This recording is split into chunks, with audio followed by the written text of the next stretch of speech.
Today in the Daily Dose, the Sistine Chapel.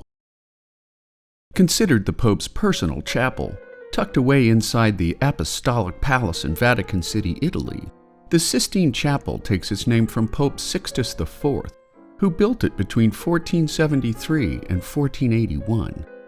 Since its construction, the chapel has served as a place of both religious and functionary papal activity, including the papal conclave, which is the process by which a new pope is chosen. After construction was completed, Sixtus commissioned a team of Renaissance painters, including Sandro Botticelli, Pietro Perugino, Cosimo Rosselli, and more, to create a series of frescoes depicting the life of Moses and the life of Christ, which were completed on August 15, 1483, in time for the chapel's consecration on the Feast of the Assumption. Between 1508 and 1512, under the patronage of Pope Julius II, a reluctant Michelangelo painted the chapel's ceiling, which changed the direction of Western art and is now regarded as one of the major artistic accomplishments in Western civilization. Protesting to friends and Pope alike that he was a sculptor and not a painter, and despite popular misconception that Michelangelo painted the ceiling lying on his back atop scaffolding, the painter in fact created his masterwork standing upright, spending 4 long years with a paintbrush raised over his arched and constantly aching head and neck.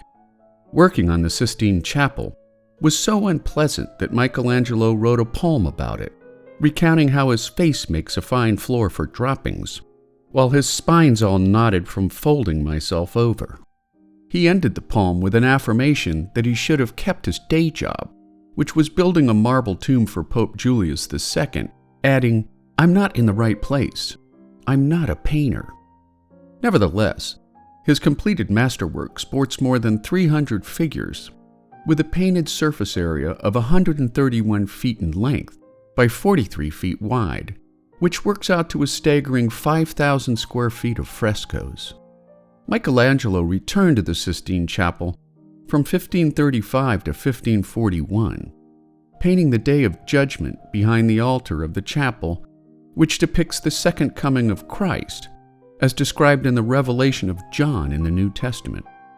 The work would be bitterly contested by Cardinal Carafa, later known as Pope Paul IV, for its blatant nudity, igniting a censorship movement known as the Fig Leaf Campaign, which eventually resulted in all genitalia painted over by artist Daniele da Volterra, whom history remembers by the derogatory nickname Il Bregattone, or the Breeches Painter.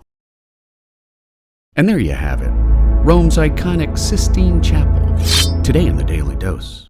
Get your nerd on with the Daily Dose.